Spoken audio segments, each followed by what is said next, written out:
बिस्मिल्लाहिर्रहमानिर्रहीम अस्सलाम वालेकुम। दोस्तों, हम यहाँ पे खड़े हैं एक अमरूद के पेड़ के नीचे। तो यहाँ पे हम क्यों खड़े हैं, आइए हम आपको बताते हैं।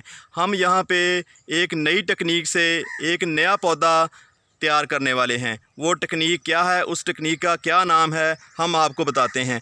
दोस्तों, इस टेक्निक को कहते हैं दाब से पौधा तैयार करना। बिल्कुल उसी टेक्निक की तरह जिस तरह आप एयर लेयरिंग से पौधा तैयार करते हो। एयर लेयरिंग में क्या होता है कि आप कोई शाख को सिलेक्ट कर लेते हो जिसकी छाल को यहाँ से रिमूव कर दिया जाता है और उसके ऊपर आप मिट्टी की या फिर कोकोपीट की गुट्टी बांध देते हो। तो 2 माह के अंदर या 2.5 माह के अंदर यहाँ से जड़ें डेवलप होना शुरू हो जाती हैं। बिल्कुल सेम टेक्निक है, बिल्कुल सेम तरीक़ाकार है, लेकिन ये हवा में ये जो अमल होता है और ये जो हम आज अमल करने वाले हैं ये ज़मीन में होता है। इसको आप ग्राउंड लेयरिंग कह लें या फिर दाब कह लें। तो इस तरीके से आपको बिल्कुल नया पौधा मिल जाता है जो अपने माँ बाप की तरह ही होता है, या यूँ कहें कि वो बिल्कुल अपने मदर प्लांट की तरह ही होता है। लेकिन यहाँ पे आपको ख्याल रखना पड़ता है, जो शाख जो होती है ज़मीन के बिल्कुल करीब उसकी सिलेक्शन करना पड़ती है। जैसा कि यहाँ पे आप देख रहे हैं, ये एक ब्रांच है जो बिल्कुल ज़मीन के साथ लगी पड़ी है। तो हम वही टेक्निक अपनाएंगे यहाँ पे जो हम एयर लेयरिंग के लिए अपनाते हैं। तो यहाँ से शाख की जो छाल होती है इसको रिमूव करेंगे। रिमूव करने के बाद हम इस ब्रांच को ज़मीन में दबा देंगे। दोस्तों, ये बहुत ही आइडियल मौसम है, बहुत ही परफेक्ट मौसम है, क्योंकि इस मौसम में नमी ज़्यादा होती है। मौसम बरसात चल रहा है, सावन भादों का महीना आपको पता है। बाज़ जगहों पे तो हवा में जो नमी का तनासब है वो 90 के करीब है।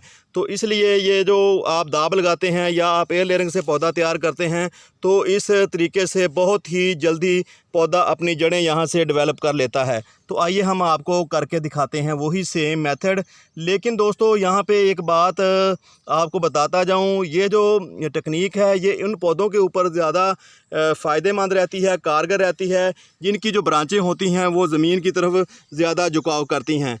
तो आप यहाँ पे देख रहे हैं ये ब्रांच है बिल्कुल ज़मीन के साथ लगी हुई है। यहाँ पे ये दाब से पौधा तैयार करना बहुत ही आसान होगा। आइए हम करके दिखाते हैं। तो यहाँ से हम इसकी जो छाल है इसको काट देने वाले हैं इस तरह गोल। तो यहाँ पे आप काट देंगे तो इस छाल का और इस छाल का कनेक्शन बिल्कुल ख़त्म हो जाएगा। तो जिसकी वजह से ये हमारा पौधा है या हमारी ये ब्रांच है ये स्ट्रेस में आएगी, क्योंकि हर जो चीज़ है जानदार वो अपनी नस्ल को बढ़ाने के लिए जद्दोजहद करती है, कोशिश करती है, अपना बीज पैदा करती है। तो जब इस पौधे को स्ट्रेस आएगा, इस पौधे की ब्रांच को स्ट्रेस आएगा, तो पौधा समझेगा कि मैं मर रहा हूँ। तो मरने से बचने के लिए वो कोशिश करेगा फिर से जड़ें लगाने की। तो इस तरह नया पौधा आपको फ्री में मिल जाता है। तो ये जो टेक्निक दाब वाली है या फिर एयर लेयरिंग वाली या कटिंग वाली ऐसे मौसम में की जाती है जिस मौसम में दोस्तों नमी ज़्यादा हो। जैसा कि मैंने आपको बताया कि बहुत ही अच्छा मौसम है इस तरह की जो टेक्निक अपनाने के लिए।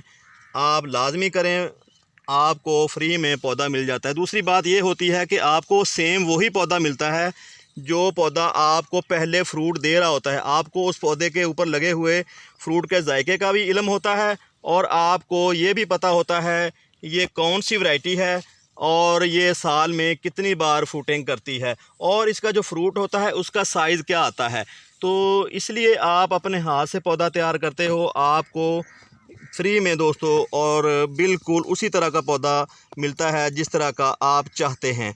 तो जब नर्सरी में जाते हैं, बाज़ औक़ात वो नर्सरी वाले हमसे धोखा कर लेते हैं। वो हमको या तो बीज से तैयारशुदा पौधा दे देते हैं या फिर दोस्तों ऐसी नाकाम वैरायटी जो खाने में टेस्ट नहीं होता या फिर उनका साइज़ बड़ा नहीं होता फ्रूट का, वो वैरायटी हमें दे देते हैं जो हमें मजबूरन जो है ना लेनी पड़ती है। लेकिन एक यहाँ पे बात मैं आपको बताता जाऊँ, आप जब भी एयर लेयरिंग करें तो दोस्तों आप इस बात का ख्याल रखें कि पौधे के ऊपर फ्रूटिंग हो रही है या नहीं। तो यहाँ पे आप देख रहे हैं हमारा ये जो ब्रांच है इसके ऊपर फूल निकल रहे हैं। तो ऐसी ब्रांच की सिलेक्शन करें तो फिर आपको कामयाबी मिलेगी, क्योंकि सेम जो है ना आपको उसी तरह का फ्रूट मिलने वाला है जो इसके मदर प्लांट के ऊपर लगता है। इसकी छाल को हमने यहाँ से रिमूव कर लिया है। दोस्तों इसमें कोई हर्ज नहीं है, आप 2 इंच कर लें, 3 इंच कर लें, क्योंकि आप ज़मीन में दबा रहे हो। लेकिन ये याद रहे कि इसकी जो ये आप छीली हुई जो होती शाख वो हवा में नहीं रहे, वो सारी की सारी ज़मीन में दब जाए। अगर आप एयर लेयरिंग करते हैं तो फिर वहाँ पे बहुत ज़्यादा आपको ख्याल रखना होता है, क्योंकि आपके पास इतनी सी गुट्टी होती है, उसी में आपने इस छीली हुई जो छाल होती है उसको आपने छुपाना होता है। तो अगर आप यहाँ पे दाब लगा रहे हो तो दाब से कोई मसला नहीं है, आप लंबी इसको कर लें या आप 1 इंच रख लें, आधा इंच रख लें। तो यहाँ से इस शाख का जो है ना, सॉरी, इस छाल का और इस छाल का कनेक्शन नहीं होना चाहिए। तो यहाँ हमने गड्ढा खोद लिया है, तो हम अब इसको दबाते हैं। दोस्तों आपने अच्छी तरह इसको दबाना है ताकि आंधी से या तेज़ हवा से ये दोबारा फिर से ऊपर नहीं आए।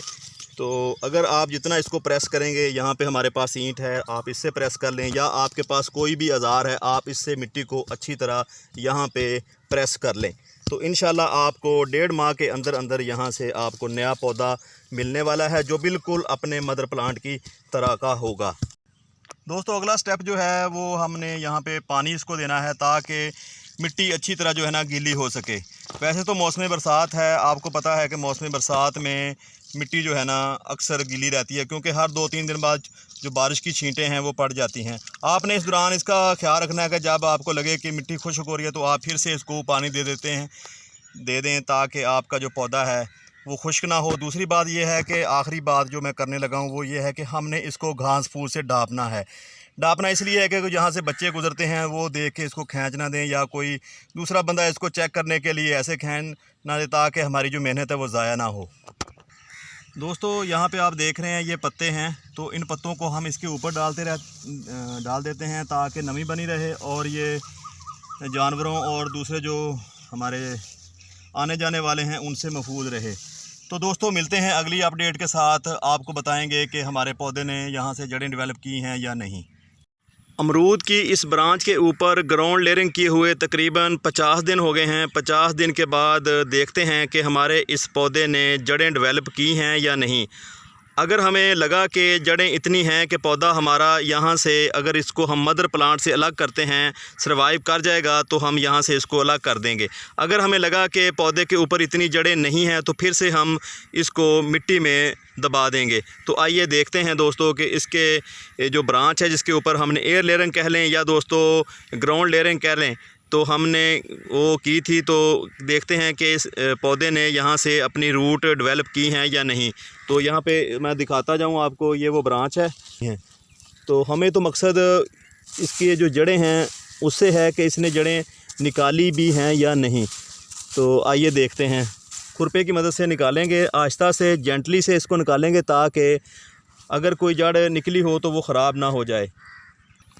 दोस्तों अगर आप भी एयर लेयरिंग करना चाहते हैं या मतलब ग्राउंड लेयरिंग करना चाहते हैं, हमारे इस तरीके को फॉलो करना चाहते हैं दोस्तों, तो अभी भी आप कर सकते हैं, क्योंकि अभी भी हवा में नमी काफ़ी मौजूद है। तो एयर लेयरिंग और जो वाटर लेयरिंग होती है या दोस्तों ये ग्राउंड लेयरिंग होती है, ये नमी वाली जो माहौल होता है उसमें खूब चलती है। तो आप यहाँ पे देख रहे हैं दोस्तों, हमारे पौधे ने जो हैं जड़ें निकाली हैं, लेकिन उतनी नहीं निकाली जितनी इसको निकालनी चाहिए थी। तो यहाँ पे आप देख रहे हैं, तो फिर भी हम दोस्तों इसको यहाँ से अलग कर लेंगे, क्योंकि मुझे लगता है कि पौधा सर्वाइव कर जाएगा। यहाँ से इस साइड से मैं आपको दिखाता हूँ, तो यहाँ से हम इसको अलग कर लेते हैं।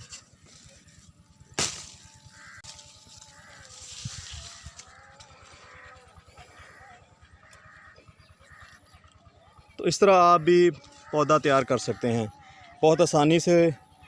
आप बिना कोई पैसा खर्च किए इस तरह का बेहतरीन पौधा तैयार कर सकते हैं। दोस्तों अब काम है कि हम इस पौधे को जल्दी से जल्दी किसी गमले में शिफ्ट करें। तो जब हम इसको लगाएंगे तो इसके लिए जो मिट्टी लेंगे वो बिल्कुल सादा होगी, नरम होगी, और किसी किस्म की उसमें खाद नहीं डालेंगे। अगर खाद डाली गई तो दोस्तों हो सकता है कि ये जड़ें जो है ना ये सर्वाइव ना कर पाएँ।